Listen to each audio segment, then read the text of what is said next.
అతిరథ మహారథులు అనే పదం మనకు మహాభారతంలో కనిపిస్తుంది.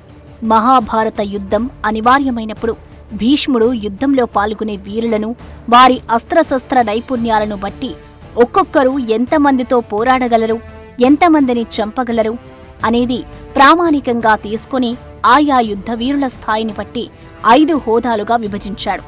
మహాభారతంలో భీష్ముడు కురువృద్ధుడు, సకల అస్త్రశస్త్ర కువిదుడు, అనేక వేదాంగాల పారంగతుడు, మహాయోధుడు. పాండవులు గాని కౌరవులు గాని అందరూ ఆయన కళ్ల ముందు పుట్టినవారు కాబట్టి వీరందరి యుద్ధ నైపుణ్యం ఆయనకు బాగా తెలుసు. అందుకనే పాండవులు కౌరవులు మహాభారత యుద్ధ నియమాలు చెప్పమని భీష్ముడిని అడిగారు. ఆయన చెప్పిన యుద్ధ నియమాల ప్రకారమే యుద్ధం చేశారు. అలాగే భీష్ముడు అనేక వేదాలు చదివాడు కాబట్టి ఆయనకు త్రేతాయుగపు వీరుల గురించి, దేవలోకంలో జీవించే దేవతల పరాక్రమాలు, వారి శక్తి సామర్థ్యాలు అన్నీ ఆయనకు తెలుసు. అందుకే ఆయన మానవులతో పాటు దేవతలకు కూడా హోదాలను కేటాయించాడు. ఆయన చెప్పిన ప్రకారంగా యుద్ధంలో పాల్గొనే ప్రతి వీరులను రథి, అతిరథి, మహారథి, అతి మహారథి, మహామహారథి ఇలా 5 హోదాలలో ఆయా వీరులను విభజించాడు. ఇంకా వివరంగా చెప్పుకుంటే రథి అనే హోదా ఉండాలంటే వీళ్ళు ఏకకాలంలో 5,000 మందితో యుద్ధం చేయగలగాలి. శత్రువులందరూ చుట్టుముట్టినా అదురు బెదురు లేకుండా వారితో యుద్ధం చేసి ఓడించగలగాలి. 5,000 మందితో ఒకేసారి పోరాడే సామర్థ్యం ఉన్నవాళ్ళని రథి అని పిలుస్తారు. సోమదత్తుడు, సుదీక్షుడు, శకుని, శిశుపాలుడితో పాటు ధృతరాష్ట్ర కుమారులైన 96 మంది, అలాగే శిఖండి, ఉత్తమౌజులు, పాండవుల పుత్రులైన ఉపపాండవులు వీరందరూ రథులుగా పరిగణించబడ్డారు. అతిరథి అనే హోదా ఉండాలంటే 60,000 మందితో ఒకేసారి యుద్ధం చేయగలగాలి. అంటే రథికి 12 రెట్లు ఎక్కువగా శత్రువులతో పోరాడి ఓడించగలగాలి. వీరిలో రామాయణ కాలం నాటి లవకుశులు ఉన్నారు. అలాగే మహాభారత కాలం నాటి దుర్యోధనుడు, దుశ్శాసనుడు, జయద్రథుడు, వికర్ణుడు, ధర్మరాజు, నకులుడు, సహదేవుడు, కృతవర్మ, శల్యుడు, కృపాచార్యుడు, భూరిశ్రవుడు, ద్రుపదుడు, యయుత్సుడు, విరాటుడు, అకంపనుడు, సాత్యకి, దుష్టధుమ్యుడు, కుంతిభోజుడు, అలాగే ఘటోత్కచుడు, ప్రహాస్తుడు, కృష్ణుడి కుమారుడైన ప్రద్యుమ్నుడు, కర్ణుడి కుమారుడైన వృషసేనుడు వీరంతా అతిరథులుగా పరిగణించబడ్డారు. మహారథి అనే హోదా ఉండాలంటే 7,20,000 మందితో ఒకేసారి యుద్ధం చేయగల సామర్థ్యం ఉండాలి. అంటే ఒక అతిరథికి 12 రెట్లు ఎక్కువగా శత్రువులతో పోరాడి ఓడించగలగాలి. ఈ హోదాలో త్రేతాయుగం నాటి యోధులైన రాముడు, లక్ష్మణుడు, రావణుడు, కుంభకర్ణుడు, సుగ్రీవుడు, జాంబవంతుడు, వాలి ఉన్నారు. వీరంతా మనకు రామాయణ ఇతిహాసంలో కనిపిస్తారు.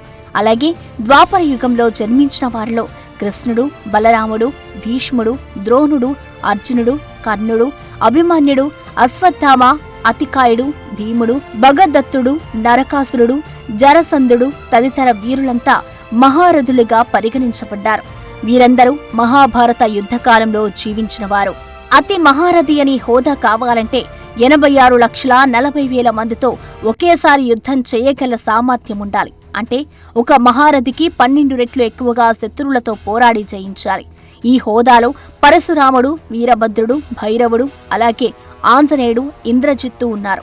వీరంతా అతి మహారథులు. వీరు ఒకేసారి 86,40,000 మందితో యుద్ధం చేయగల యోధులు. అయితే పరశురాముడు, వీరభద్రుడు, భైరవుడు, ఆంజనేయుడు వీరంతా దేవతల అంశతో జన్మించారు. వీరికి దైవిక శక్తులు జన్మతా ఉంటాయి. కాని ఇంద్రజిత్తు మాత్రం రాక్షసుడిగా జన్మించి తన స్వయం శక్తితో దివ్యాస్త్రాలు సముపార్జించుకొని అతి మహారథి హోదా పొందాడు.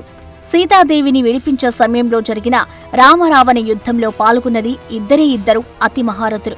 ఒకరు రామభక్తుడు ఆంజనేయుడు కాక రెండవ వారు రావణుడి కుమారుడు ఇంద్రజిత్తు. అయితే ఇక్కడ గమనించాల్సింది, రాముడు మహారథి హోదాలో ఉంటే హనుమంతుడు అతి మహారథి హోదాలో ఉన్నాడు. అంటే రాముడి కన్నా ఆంజనేయుడు 12 రెట్లు ఎక్కువ శక్తిమంతుడు.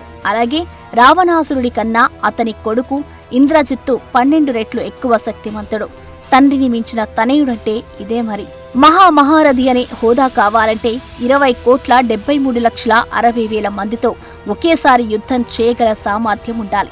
అయితే మానవ మాతృడెవరికీ ఇంత శక్తి సామర్థ్యాలు ఉండవు. అందుకే ఈ హోదాలో బ్రహ్మ, విష్ణు, మహేశ్వరులు, దుర్గాదేవి, కాళికాదేవి, గణపతి, సుబ్రహ్మణ్య స్వామి ఉన్నారు.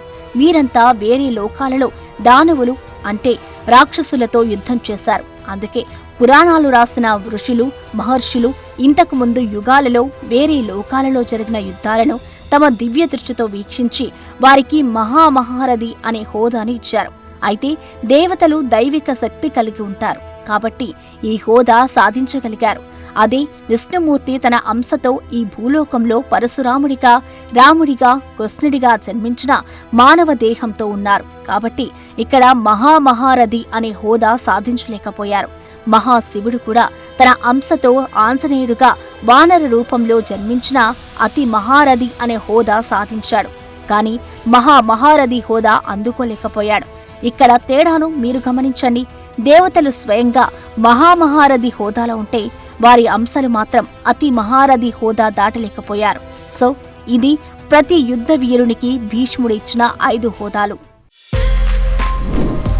For more videos like this, subscribe Big TV channel.